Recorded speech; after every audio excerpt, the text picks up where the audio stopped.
In this video, we will continue looking at the traveling salesman problem and consider the brute force method and looking at how to count routes and circuits. So remember that the traveling salesman problem is one in which we're trying to find the shortest route.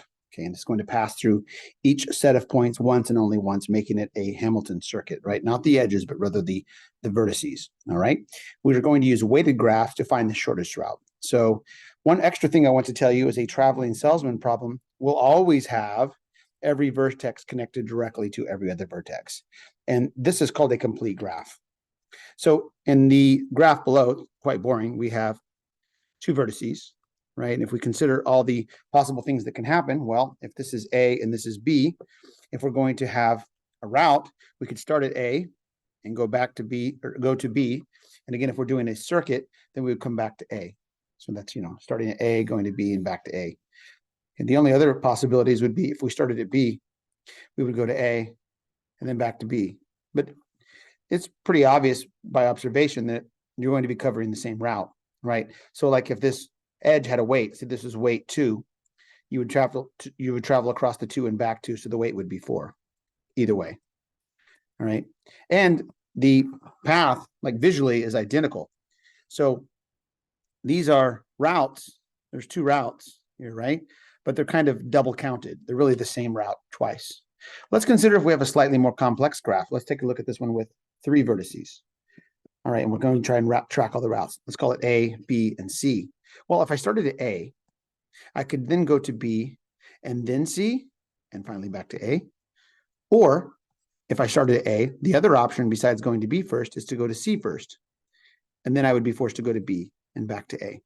Now, notice that that's 2 different routes. It's either that clockwise route or the counterclockwise route, right?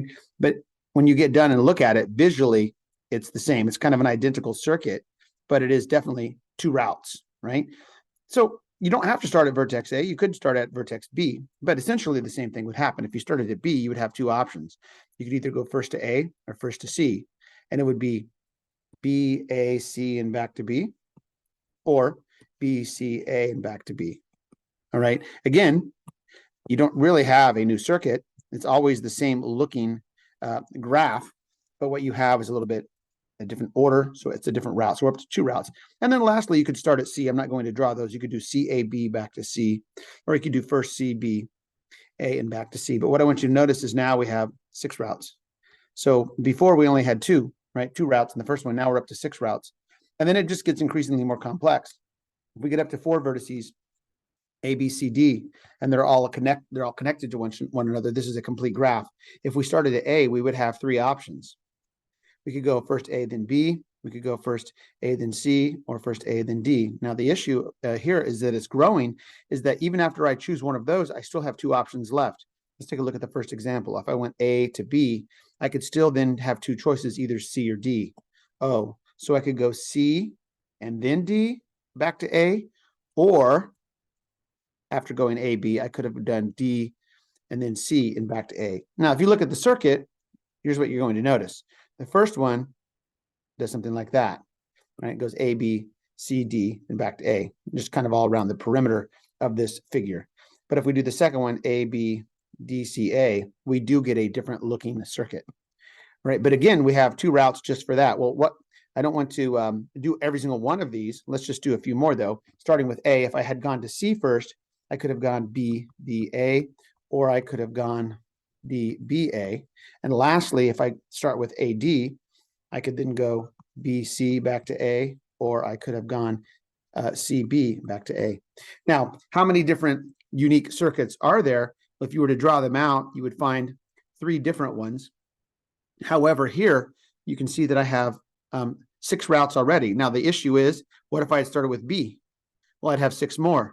What if I started with C? I'd have 6 more. What if I started with D? I would have 6 more.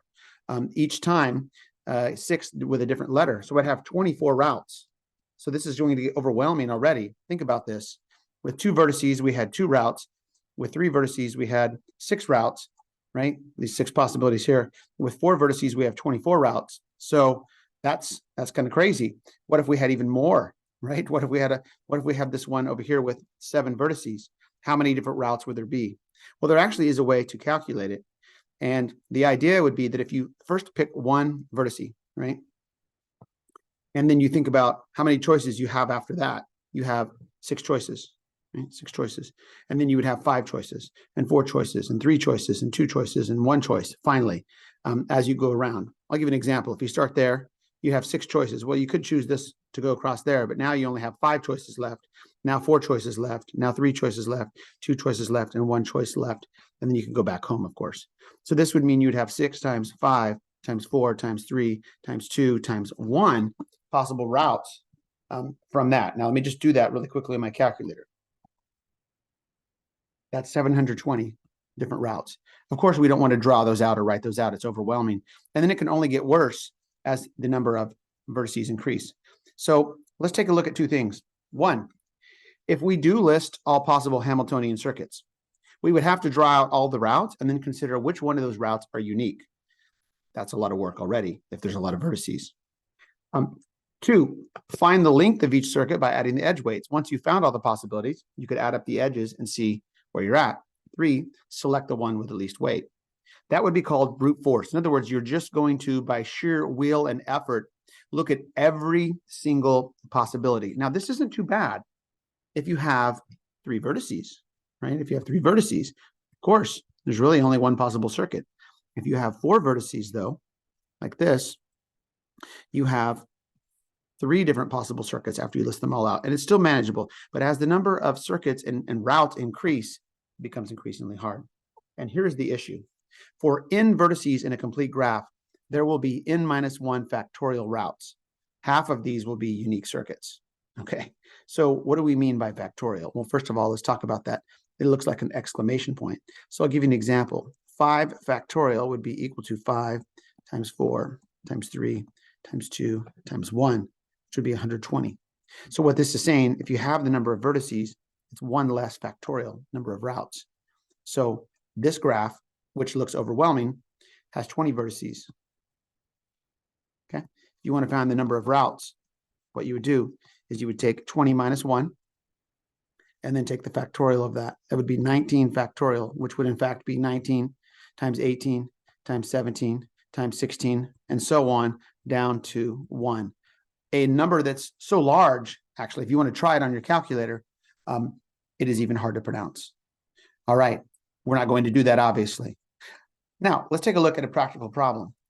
Here's a problem that is a traveling salesman problem. Let's pretend the salesman has a home base of LA, Los Angeles, and they want to travel to 4 other cities. I actually am finally reading my graph. I see that I have it labeled. My home is Seattle. There we go. My home is Seattle, and I want to travel to 4 other cities: Dallas, Atlanta, Chicago, LA. Now, I want to choose the cheapest route.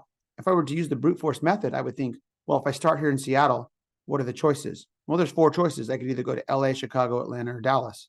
Now, if I chose LA, you can see that's only $70. Maybe I don't know where to go next. Maybe I then go to Atlanta. Maybe I then go to Dallas. Maybe I then go to Chicago, and then I would travel back to my home base of Seattle. Well, if I look at the edge weights and I add up the dollars, I'm not going to write the dollar sign, but it would be $70 plus 170 plus 85 plus 165, finally, plus 145 to come back home. If we add those up, let me quickly use my calculator to add those up, we get $635. Now, what's interesting is if you were to choose a different circuit, that's just one circuit, one possibility. Now, think of all the things I could have done. I could have gone to LA and then not gone to Atlanta next. I could have gone to Chicago next, right? There's a lot of possibilities. Let's take a look at one more route. I'm just going to use my red pen. What if I started at my home base, right? And I went to Seattle, LA first again, but then I decided to go to Dallas and then maybe over to Chicago and then maybe Atlanta and then maybe back home. Well, I would get a different weight. I would have 70 plus 150 plus 165. It's a little hard to read the graph, plus 75 plus 140. Adding those up,